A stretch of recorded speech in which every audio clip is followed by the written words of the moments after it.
भारतीय निर्यातकों ने कोविड-19 के संकट के बावजूद अच्छे परिणामों की घोषणा गत 6 माह से भी अधिक समय में की है और जुलाई 2021 के दौरान तो निर्यात बढ़कर $35 बिलियन से अधिक हो गए हैं।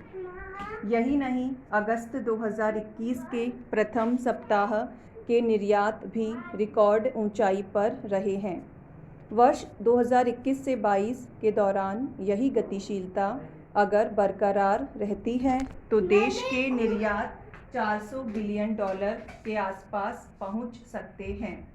निर्यात प्रोत्साहन में कम ब्याज दर, मुद्रा प्रसार दर नियंत्रण के साथ सरकार के प्रोत्साहन का भी महत्वपूर्ण योगदान रहा है।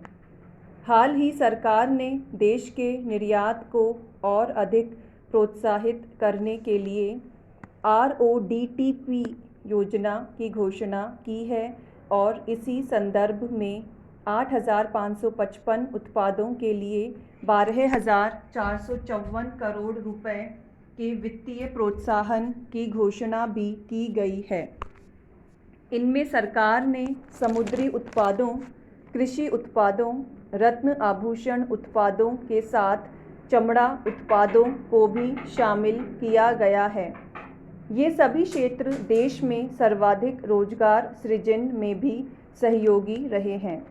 इससे पूर्व सरकार उत्पादन लिंक्ड प्रोत्साहन योजना के माध्यम से भी देश में उत्पादन वृद्धि का आधार तैयार कर चुकी है।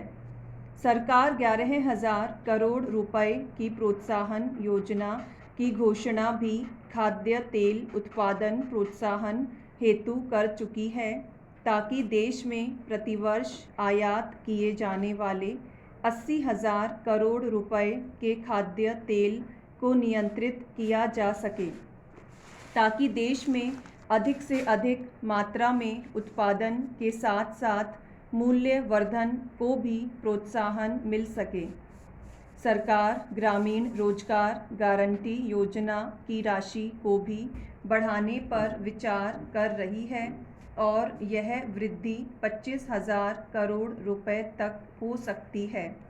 लेकिन आज जब विश्व स्तर पर भारतीय उत्पादों की मांग में गतिशीलता देखने को मिल रही है, चीन के व्यवहार व व्यापार के विरुद्ध अमेरिका के नेतृत्व में अनेक देश लामबंद होते नजर आ रहे हैं।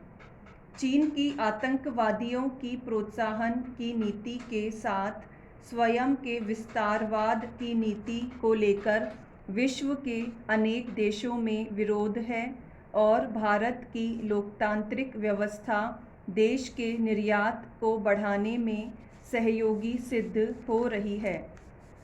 भारत की श्रम लागत चीन से भी बहुत कम है और भारत में तकनीकी विशेषज्ञों, स्टार्टअप्स की कहीं कोई कमी भी नहीं है। चीन स्वयं भारतीय स्टार्टअप्स का सहयोग ले रहा है। इसी से यह सिद्ध हो जाता है कि भारत नए तकनीकी उन्नयन के दौर में सफलता के साथ आगे बढ़ रहा है और ऐसे हालात में उत्पादन प्रोत्साहन व निर्यात प्रोत्साहन की योजनाएं न केवल देश में रोजगार सृजन को प्रोत्साहित करेगी, वरन देश के निर्यात में भी गतिशीलता आएगी। भारत का व्यापार घाटा कम हो रहा है और भारतीय रुपये का विनिमय मूल्य भी मजबूत स्तर पर है। सरकार की RODTEP योजना के अंतर्गत सरकार ने विभिन्न औद्योगिक उत्पादों के संदर्भ में 0.3 से 4.3% तक शुल्क के रेमिशन की घोषणा की है।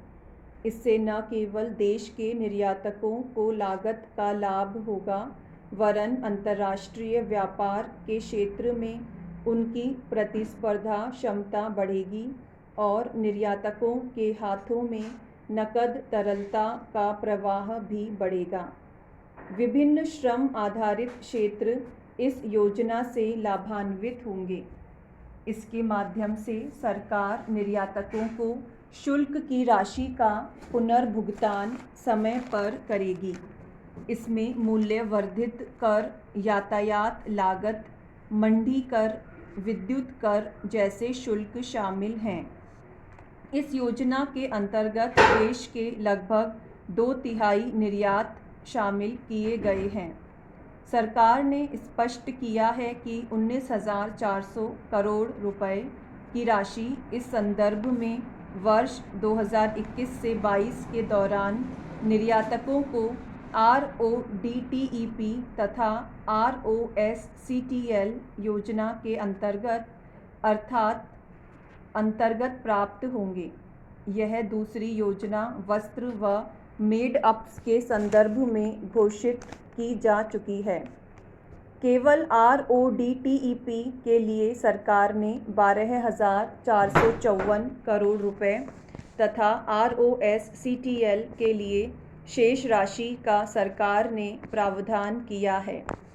निश्चित रूप से भारत के सर्वाधिक रोजगार कृषि के पश्चात देश के टेक्सटाइल उद्योग में सृजित हैं और इन योजनाओं के अंतर्गत अब टेक्सटाइल उद्योग की संपूर्ण वैल्यू चेन को शामिल कर दिया गया है।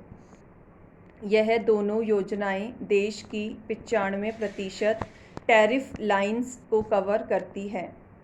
सरकार ने इसी संदर्भ में दरों को भी नोटिफाई कर दिया है और RODTEP एक लंबे समय के लिए तैयार की गई योजना है और यह वाणिज्य मंत्रालय की एक महत्वपूर्ण योजना सिद्ध हो सकती है। सरकार ने इस योजना के अंतर्गत स्टील, फार्मास्यूटिकल, रसायन उद्योग को शामिल नहीं किया है, क्योंकि ये तीनों क्षेत्र बहुत महत्वपूर्ण स्तर पर निर्यात में अपना स्थान सुनिश्चित कर चुके हैं, लेकिन देश के समग्र निर्यात क्षेत्र को प्रोत्साहित करने के लिए सरकार को स्टील, फार्मा व रसायन क्षेत्र को भी इसका लाभ अवश्य देना चाहिए।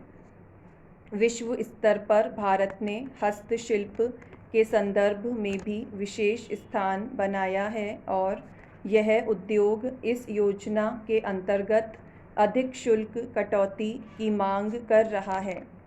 सरकार को इस पर भी विचार करना चाहिए। दीर्घावधि में प्रतिस्पर्धी बनने के लिए इन उद्योगों को भी सहयोग व प्रोत्साहन की आवश्यकता होगी। यह कहना सही नहीं है कि अगर यह तीनों उद्योग अच्छा कार्य कर रहे हैं तो इन्हें किसी प्रकार के प्रोत्साहन की आवश्यकता नहीं होगी। भारत का औषधि उद्योग विश्व स्तर पर अपना प्रभाव स्थापित करने में सफल हुआ है और यही स्थिति रसायन उद्योग ने भी अर्जित की है। स्टील उद्योग भी तेजी से निर्यात में अग्रणी स्थिति में प्रवेश कर चुका है। निसंदेह करों के पुनर्भुगतान के साथ भारत की प्रतिस्पर्धा क्षमता को प्रोत्साहन मिलेगा, लेकिन यह भुगतान उद्योगों को शीघ्र ही बिना किसी विलंब से किया जाना चाहिए ताकि उद्योग व निर्यात क्षेत्र को पर्याप्त नकद तरलता उपलब्ध हो सके।